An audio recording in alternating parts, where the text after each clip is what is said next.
Hello everyone, मेरा नाम सिंह राठौड़ और आज का वीडियो बहुत ही इंटरेस्टिंग होने वाला है क्योंकि आज की वीडियो में हम समझने वाले हैं प्रेजेंट परफेक्ट कॉन्टिन्यूअस टेंस को। ये जो लास्ट के जो हमारे तीन टेंस हैं, present perfect continuous, past perfect continuous and future perfect continuous, ये तीनों टेंस में बहुत ज्यादा कंफ्यूजन होता है।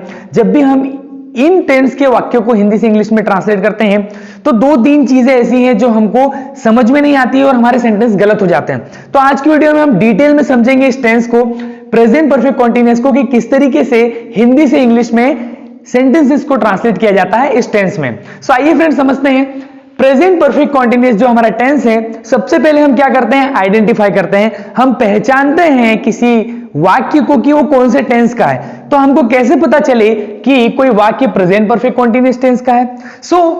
प्रेजेंट परफेक्ट कॉन्टिन्यूअस टेंस की जो पहचान है, आइडेंटिफिकेशन, वो है से रहा है, से रही है और से रहे हैं। जब वाक्य के लास्ट में आपको रहा है, रही है, रहे हैं आ जाए, लेकिन वाक्य में समय के साथ से आना चाहिए। जब वाक्य के बीच में समय के साथ से आ जाए और इन द लास्ट, वाक्य के लास्ट में रहा है, रही है, रहे हैं आ जाए, तो वो वाक्य प्रेजेंट परफेक्ट कॉन्टिन्यूअस टेंस का होगा।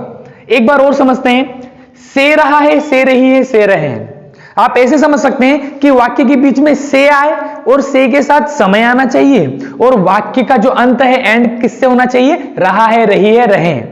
अब यहां पर कंफ्यूजन ये होता है कि प्रेजेंट कॉन्टिन्यूअस में भी जो उसकी पहचान है, रहा है, रही है, रहे हैं, लेकिन प्रेजेंट कॉन्टिन्यूअस टेंस में वाक्य के बीच में से आकर समय नहीं आता है। तो इसकी मेन पहचान यही है कि वाक्य के बीच में से आकर समय, समय के साथ से आकर वाक्य का अंत रहा है, रही है, रहे हैं से होना चाहिए। तो वो वाला टेंस हमारा कहलाएगा प्रेजेंट परफेक्ट कॉन्टिन्यूअस टेंस। अब यहां पर मैंने फॉर्मूले लिखे हैं। हम तीन प्रकार के सेंटेंस बनाते हैं, अफर्मेटिव, नेगेटिव और इंट्रोगेटिव। तीन प्रकार के वाक्यों के यहां पर सेंटेंस स्ट्रक्चर्स लिखे हुए हैं, फॉर्मूले लिखे हुए हैं। फॉर्मूलों को देखते हैं। सबसे पहले सब्जेक्ट प्लस हैज हैव। अब यहां पर आप ध्यान रखें, प्रेजेंट परफेक्ट टेंस में भी हमने हैज हैव हेल्पिंग वर्ब का यूज किया, लेकिन यहां पर नई चीज आ रही है, बीन। सो आप ध्यान रखें, सब्जेक्ट हैज और हैव का यूज करेंगे, उसके साथ बीन का यूज करना है, और वर्ब की आईएनजी फॉर्म, क्योंकि कॉन्टिन्यूअस है, कॉन्टिन्यूअस आएगा तो आईएनजी फॉर्म आएगी ही आएगी, इसीलिए वर्ब की आईएनजी फॉर्म, ऑब्जेक्ट, सिंस और फॉर का यूज करना है हमको। सो इस टेंस में सबसे इंपॉर्टेंट यही है कि हमको सिंस और फॉर का यूज करना सीखना है कि सिंस का यूज कब करेंगे और फॉर का यूज कब करेंगे। इसी को तो हम कह रहे हैं समय से, समय के साथ से आ जाए, और ये जो समय है इसी से डिफाइन होगा, सिंस और फॉर से। नेगेटिव बनाने का तरीका सेम, जैसे हम स्टार्ट से सीखते आए, हेल्पिंग वर्ब के बाद नॉट, लेकिन सब्जेक्ट प्लस हैज हैव के बाद नॉट एंड फिर बीन। मींस हैज और बीन के बीच में नॉट, या तो हैव और बीन के बीच में नॉट का यूज किया जाएगा, और बाकी एज इट इज वर्ब की ING form, object and since और फॉर का यूज। उसी तरीके से इंट्रोगेटिव जैसा हम बनाते हैं, हेल्पिंग वर्ब को पहले, सब्जेक्ट को बाद में। इसी तरीके से हैज और हैव और बीन के बीच में सब्जेक्ट आ जाएगा, बाकी एज इट इज वर्ब की आईएनजी फॉर्म, ऑब्जेक्ट और सिंस और फॉर का यूज हम इस टेंस में कर रहे हैं।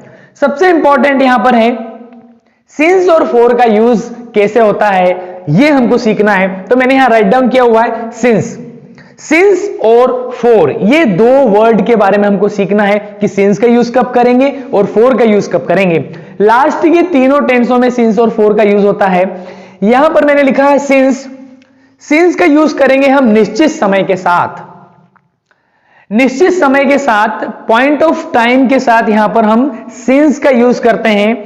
जब समय निश्चित हो तो हमको सिंस लगाना पड़ेगा। जब वाक्य के बीच में समय के साथ से आएगा तो वो जो समय है से के साथ आने वाला, वो यदि निश्चित है तो हम उसके लिए यूज करेंगे सिंस, और यदि वो समय अनिश्चित है, ड्यूरेशन ऑफ टाइम के साथ हम फॉर का यूज करते हैं जब समय अनिश्चित है।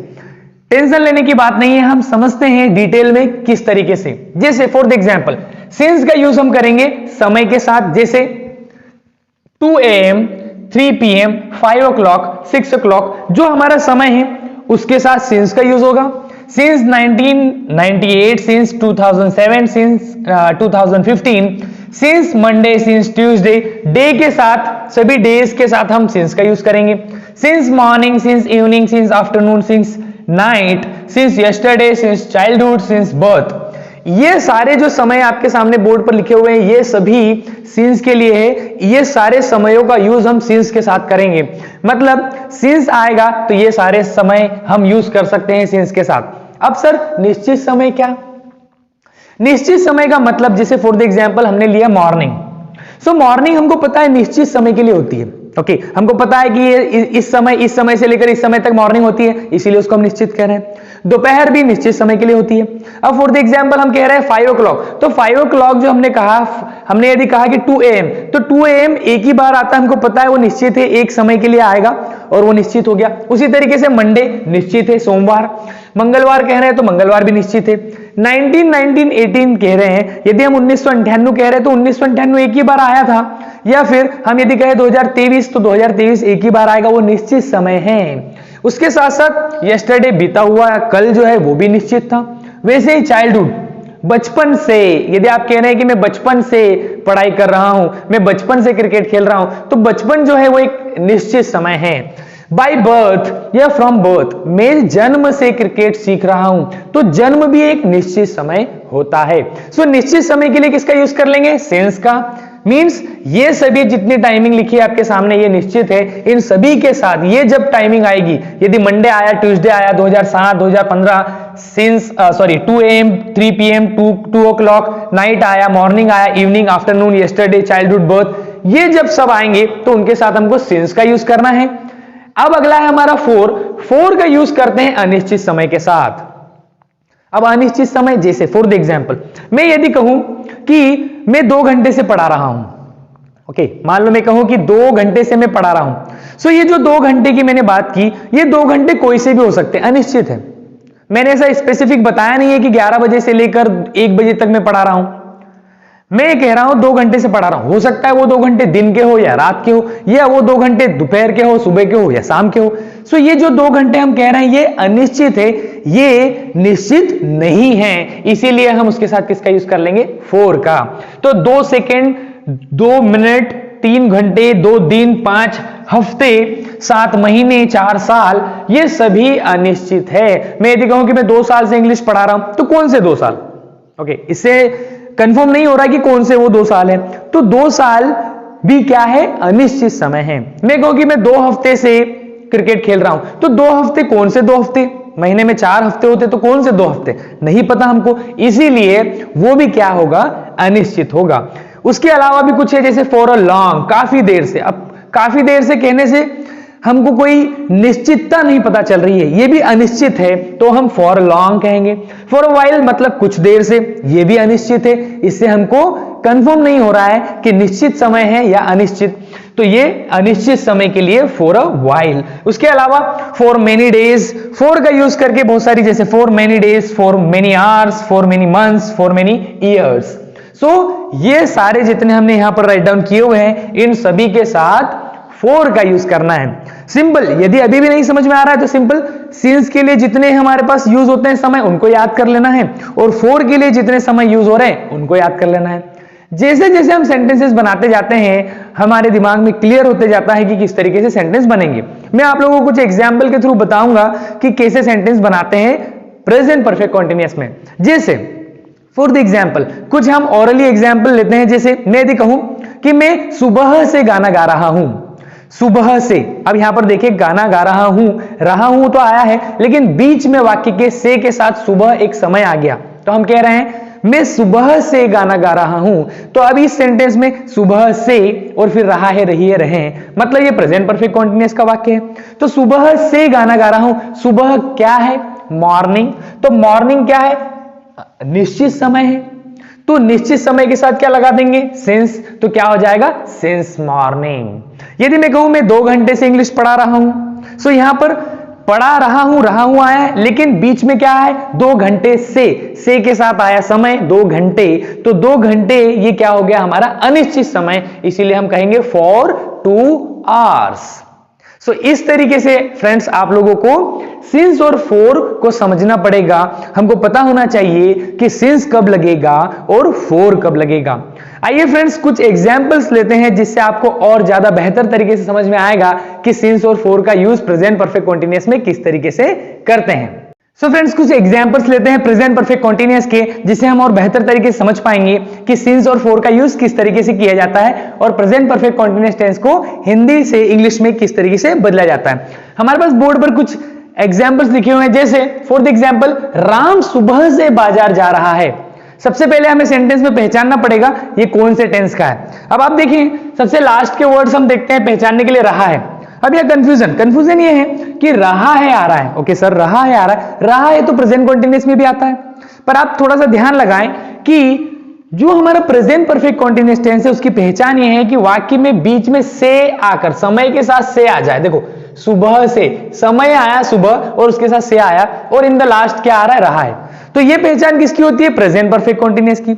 लेकिन प्रेजेंट कॉन्टिन्यूअस में आप देखिए समय नहीं आता है, उसमें सेंटेंस बनेगा राम बाजार जा रहा है, ना कि सुबह से बाजार जा रहा है। तो यही हमको पकड़ना है इस चीज को, यही कंफ्यूजन होता है, और ये कंफ्यूजन को इस तरीके से दूर करना है कि समय आ गया तो ये लास्ट के 3 टेंसों में से किसी टेंस का वाक्य होगा। भाई है आ गया तो प्रेजेंट टेंस है, और पास्ट टेंस के लिए था तिथि होता है, और फ्यूचर टेंस के लिए गागेगी। तो यहां पर है आया है तो प्रेजेंट परफेक्ट कॉन्टिन्यूअस टेंस का वाक्य है। सेंटेंस बनाते हैं। सबसे पहले आप देखिए, राम, हमारा सब्जेक्ट है राम। ओके, राम, एंड हमने प्रेजेंट परफेक्ट कॉन्टिन्यूअस में हमारी हेल्पिंग वर्ब जो थी, सॉरी हमारी अफर्मेटिव का जो फॉर्मूला है उसमें हेल्पिंग वर्ब जो थी वो थी हैज और हैव। सो आपको पता हो तो प्रेजेंट परफेक्ट कॉन्टिन्यूअस में हम हैज और हैव का यूज करते हैं। तो हैज का यूज जो है वो सिंगुलर सब्जेक्ट्स के साथ, थर्ड पर्सन सिंगुलर के साथ करा जाता है हैज का यूज, और बाकी जितने सब्जेक्ट्स बचे उन सभी के साथ हम यूज कर लेंगे हैव का। जैसे फॉर द एग्जांपल, राम जो है थर्ड पर्सन सिंगुलर है। इन वीडियो को मैंने पहले से डेवलप किया हुआ है, यदि आपको प्रॉब्लम होती है सब्जेक्ट्स को पहचानने में और हेल्पिंग वर्ब का यूज करने में तो आप उन वीडियोस को जाकर जरूर देखें। जैसे राम एक थर्ड पर्सन सिंगुलर है तो हम यूज करेंगे हैज का, तो राम हैज, और प्रेजेंट परफेक्ट कॉन्टिन्यूअस में हम यूज करते हैं हैज के साथ बीन। हमको बीन बजाना है लास्ट के तीनों टेंसों में, तो Ram has been, and verb की आईएनजी फॉर्म। तो यहां पर वर्ब क्या है, राम हैज बीन, वर्ब की आईएनजी फॉर्म, वर्ब क्या है, जाना, जाने के लिए गो और आईएनजी लगाएंगे तो going. Ram has been going, और ऑब्जेक्ट क्या है, टू मार्केट, तो Ram has been going to market. अब बचा हमारा लास्ट में सुबह से। तो आप देखें, हमने समझा कि सिंस और फॉर का यूज कब करना है। तो आप देखिए, समय क्या है, सुबह, तो सुबह का जो समय है वो क्या है, सुबह का समय निश्चित होता है, और निश्चित समय के साथ हम सिंस का यूज करते हैं। तो हम यहां पर यूज करेंगे सिंस मॉर्निंग। तो ये हो गया हमारा sentence, Ram has been going to market since morning. So इस तरीके से सेंटेंस बनाना है, इस तरीके से सिंस और फॉर का यूज हम लोग सेंटेंस में करेंगे। नेगेटिव सेंटेंस बनाते हैं, बड़ा ही आसान होगा नेगेटिव बनाना। राम, हेल्पिंग वर्ब है हमारी हैज, और उसके बाद हम लगा देंगे नॉट, क्योंकि नेगेटिव बनाने के लिए नॉट लगाना पड़ता है। तो राम हैज नॉट, और बाकी सारा सेंटेंस एज इट इज, कोई चेंजेस नहीं होगा। Ram has not been going to market, निश्चित समय है इसीलिए सिंस का यूज कर लेंगे, मार्केट सिंस मॉर्निंग। तो सेम सेंटेंस बना है, कोई ज्यादा चेंजेस नहीं, हमने सिर्फ हैज और बीन के बीच में नॉट का यूज कर लिया तो नेगेटिव बन गया। इंट्रोगेटिव बनाना बड़ा ही दिलचस्प होता है, हैज को हेल्पिंग वर्ब को पहले और सब्जेक्ट को बाद में। उसी तरीके से sentence, has Ram been going to market since morning. ये हमारा बना इंट्रोगेटिव सेंटेंस। तो इस तरीके से बनेगा इंट्रोगेटिव, हेल्पिंग वर्ब को पहले सब्जेक्ट को बाद में, तो इंट्रोगेटिव। एक और सेंटेंस हम समझते हैं और बेहतर समझ में आएगा, मैं 2 घंटे से क्रिकेट खेल रहा हूं। सेंटेंस है, मैं 2 घंटे से क्रिकेट खेल रहा हूं आया, तो यहां पर हमारा प्रेजेंट परफेक्ट कॉन्टिन्यूअस टेंस कैसे कहलाएगा, लास्ट में रहा हूं तो आना ही चाहिए, प्लस समय के साथ से आना चाहिए। तो देखिए 2 घंटे से के साथ समय आया, तो ये हमारा हुआ प्रेजेंट परफेक्ट कॉन्टिन्यूअस। सेंटेंस बनाते हैं, सबसे पहले सब्जेक्ट क्या है हमारा आई, और आई के साथ हम, आई जो है हमारा थर्ड पर्सन सिंगुलर सब्जेक्ट नहीं है, इसीलिए इसके साथ हम क्या लगाएंगे, हैज की जगह हैव। हम यहां पर हैज नहीं यूज कर सकते, यहां पर हमको यूज करना पड़ेगा हैव। सो क्या बना सेंटेंस, आई हैव, फिर क्या आएगा, आई हैव के बाद बीन, बीन हमारी हेल्पिंग वर्ब, हैज बीन, बीन बजाना है, बीन बजाना नहीं बोलना है। आई हैव बीन, क्या कौन सी क्रिया हो रही है, खेलने की। ओके, प्ले, प्ले के आईएनजी फॉर्म, प्ले के साथ लगाएंगे आईएनजी तो बना playing. I have been playing, क्या खेल रहे हैं, क्रिकेट, ऑब्जेक्ट क्या है हमारा, क्रिकेट। सो ये रहा cricketer, I have been playing cricket. अब यहां पर सिंस लगाएं या फॉर लगाएं, तो अभी हमने थोड़ी देर पहले समझा कि सिंस और फॉर के निश्चित और अनिश्चित समय के बारे में। तो आप देखिए 2 घंटे, समय क्या आ रहा है, से के साथ 2 घंटे, तो 2 घंटे जो है कौन से 2 घंटे, फॉर द एग्जाम्पल मान लो आपको पहचानना है, मैं 2 घंटे से क्रिकेट खेल रहा हूं, तो वो 2 घंटे कौन से हैं हमें नहीं पता, हो सकता है वो 10 से 11 वाले 2 घंटे हो या 12 से 2 वाले हो। तो 2 घंटे क्या है, अनिश्चित है, इसीलिए क्या लग जाएगा, 4। So I have been playing cricket, क्या लगाएंगे, 4। अब 2 घंटे को इंग्लिश में कहते हैं 2 आवर्स, तो 2 आवर्स।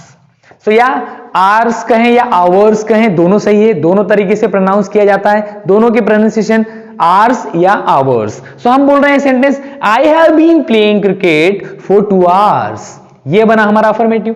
नेगेटिव बनाना आपको पता ही है, बड़ा ही इजी है, हेल्पिंग वर्ब के बाद नॉट लगा देंगे, तो आई हैव और बीन के बीच में not, I have not been playing cricket for 2 hours. As it is रहेगा, सिर्फ नॉट का यूज किया हम लोगों ने हैव और बीन के बीच में। इंट्रोगेटिव बनाना, हैव को पहले, सब्जेक्ट को बाद में, तो यहां पर हम बोलेंगे have I been, have और बीन के बीच में subject I, have I been, बाकी sentence as it is, playing cricket for 2 hours and question mark. So इस तरीके से सेंटेंस बनेंगे friends. Present perfect continuous tense यदि आपने अच्छे से समझ लिया तो पास्ट परफेक्ट कॉन्टिन्यूअस और फ्यूचर परफेक्ट कॉन्टिन्यूअस टेंस को समझना बड़ा ही इजी हो जाएगा आप लोगों के लिए, क्योंकि सेम कॉन्सेप्ट तीनों में यूज होंगे। सबसे पहले मैं हमेशा कहता हूं आप क्या करें, सबसे पहले बेसिक्स पे पकड़ बना ले। हमें प्रॉब्लम यदि हो रही है कि भैया राम आया है तो हैज लगाऊं या हैव लगाऊं, इस तरीके की प्रॉब्लम अभी भी आप फेस कर रहे हैं, तो आपको पहले सब्जेक्ट के बारे में डिटेल में पढ़ना चाहिए कि सब्जेक्ट कितने प्रकार के हैं, first person, second person, third person singular, plural subject क्या होते हैं। मैंने यदि कहा कि राम थर्ड पर्सन सिंगुलर है तो उसके साथ हैज लगेगा, इसका मतलब क्या है, नहीं समझ में आ रहा है तो वीडियो लेक्चर पहले से मैंने डेवलप किए हुए हैं, आप मेरे चैनल पर जाएं और प्लेलिस्ट में जाएंगे तो आपको टेंस की प्लेलिस्ट मिलेगी, उसमें video lecture, tense video lecture first and tense video lecture second को ध्यान से एक बार देख लें तो आपको बाकी सारे टेंस समझ में आ जाएंगे। आई होप फ्रेंड्स आप लोगों को आज का हमारा जो प्रेजेंट परफेक्ट कॉन्टिन्यूअस टेंस का वीडियो जो था वो पसंद आया होगा। यदि वीडियो पसंद आए तो लाइक करें, शेयर करें अपने फ्रेंड्स के साथ कि वो भी सीख पाए कोई नई चीज, एंड चैनल पर नए हैं तो सब्सक्राइब करना ना भूलें और नोटिफिकेशन बेल को जरूर दबा लें कि यदि आपके पास जब भी मैं वीडियो अपलोड करूं चैनल पर तो आपको सबसे पहले नोटिफिकेशन चले जाएं और आप वीडियो को देख लें। तब तक के लिए friends keep growing, keep learning and we can do it. Bye bye.